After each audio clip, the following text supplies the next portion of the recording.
Hello friends, welcome back to my YouTube channel लॉजीवी। I am advocate वर्षा।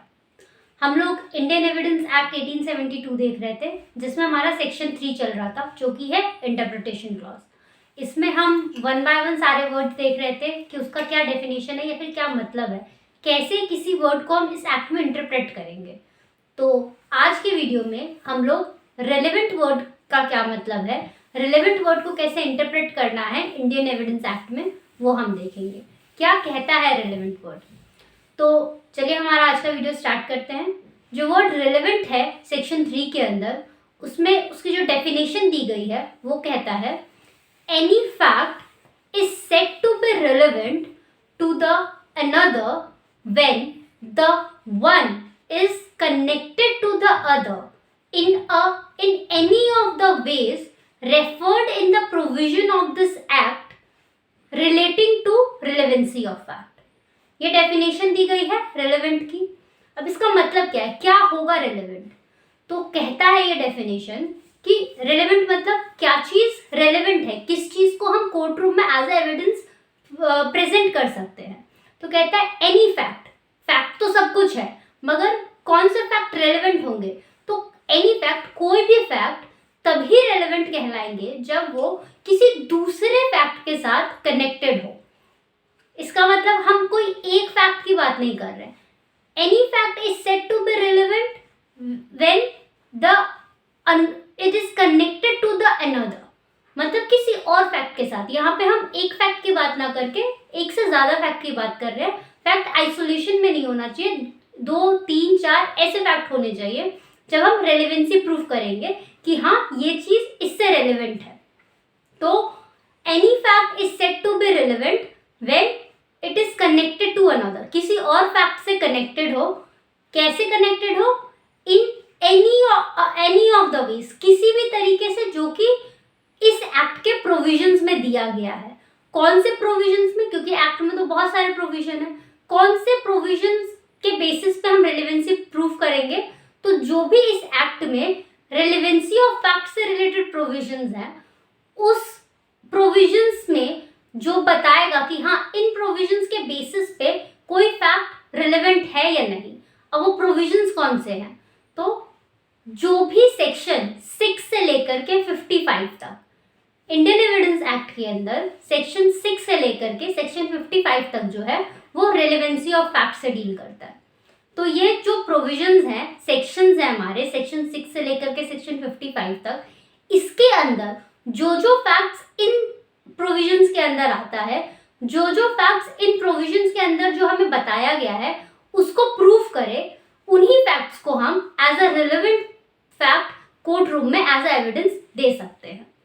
अब ये तो समझ आ गया कि हाँ जो भी फैक्ट हम कोर्ट रूम में डालेंगे, जो भी फैक्ट को हम रेलेवेंट फैक्ट बोलेंगे, वो सेक्शन 6 से लेकर के सेक्शन 55 के अंदर आने चाहिए।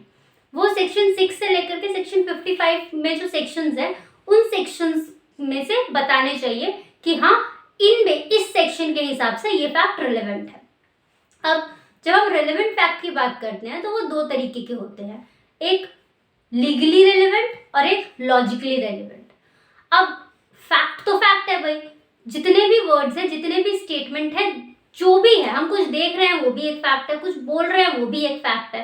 तो कौन से फैक्ट को हम लॉजिकली रिलेवेंट बोलेंगे, कौन से फैक्ट को हम लीगली रिलेवेंट बोलेंगे, और कौन सा फैक्ट है जिसे हम कोर्ट रूम में एज अ रिलेवेंट फैक्ट हम प्रेजेंट कर सकते हैं। तो रिलेवेंट जो है वो सब्जेक्टिव चीज हो गया।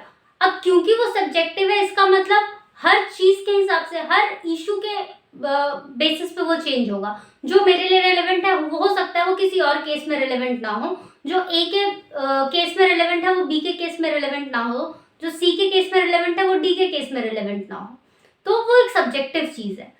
जब हम लीगली रेलेवेंट और लॉजिकली रेलेवेंट की बात कर रहे हैं, तो लॉजिकली मीन्स मैंने कुछ देखा, वो एक लॉजिकल फैक्ट है, लॉजिकली रेलेवेंट है, मगर क्या जो मैंने देखा वो कोर्ट रूम में प्रेजेंट किया जा सकता है, जो केस चल रहा है, जो इशू है, क्या उसमें वो इम्पोर्टेंस रखता है। तो उस बेसिस पे डिसाइड होगा कि वो कोर्ट रूम में जाने लायक है कि नहीं। तो क्योंकि जो रिलेवेंट फैक्ट है वो प्रोविजन हमारा सेक्शन 6 से 55 के अंदर रिलेवेंट होगा तभी कोर्ट रूम में प्रेजेंट होगा। तो क्योंकि वो एक्ट में दिया गया है तो वो लीगली रिलेवेंट हो जाएगा। जो भी फैक्ट्स सेक्शन 6 से 55 के अंदर रिलेवेंट हो जाते हैं वो लीगली रिलेवेंट कहलाते हैं। और बाकी जितने भी फैक्ट है जो लॉजिकली हो, जो लॉजिकली फैक्ट्स हैं, लॉजिकली रिलेवेंट हैं, मगर क्योंकि वो लीगली रिलेवेंट नहीं है, वो सेक्शन 6 से 55 के अंदर नहीं आ पाते, इसलिए उन्हें कोर्ट रूम में प्रेजेंट नहीं कर सकते। तो जितने भी लीगली रिलेवेंट फैक्ट है, लीगली रिलेवेंट है, वो सब लॉजिकली रिलेवेंट भी होंगे, मगर हर logical relevant fact legally relevant नहीं हो सकता। कोर्ट रूम में सिर्फ और सिर्फ लीगली रिलेवेंट फैक्ट ही प्रेजेंट होते हैं। अब अगर हम कोई एग्जाम्पल देखना चाहें तो मान लीजिए कि कोई एक मर्डर केस है। A is accuse to murder B. अब ए को एक्यूज है कि उसने बी का मर्डर किया है। अब इसमें फैक्ट है कि हाँ, मर्डर से पहले जो इंसिडेंट्स हुआ, डेथ हुई, उससे पहले ए और बी के बीच में फाइट हुई थी। उस फाइट में ए ने बी को थ्रेट भी किया था।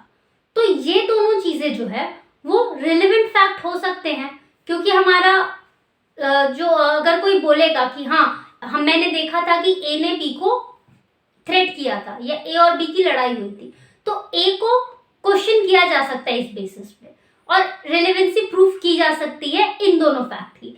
मगर उस दिन ए ने कितने बजे उठा, कहाँ गया, क्या क्या किया, वो सब भी रिलेवेंट हो सकता है अगर वो इनसे मिलता जुलता हो तो इसीलिए बाकी सब लॉजिकली तो रिलेवेंट होगा कि हाँ ए कितने बजे उठा, उसने क्या खाया, कहाँ गया, बी से मिला कि नहीं, बी से मिला तो बी से क्या कहा, बी को मारा कि नहीं, जिस दिन बी की डेथ हुई उस दिन ए वहां था कि नहीं, ये सब चीजें लॉजिकली हो सकता है, मगर वो रिलेवेंट तभी होगा जब सेक्शन 6 से लेकर के सेक्शन 55 के बीच में उसकी रिलेवेंसी प्रूफ की जाएगी।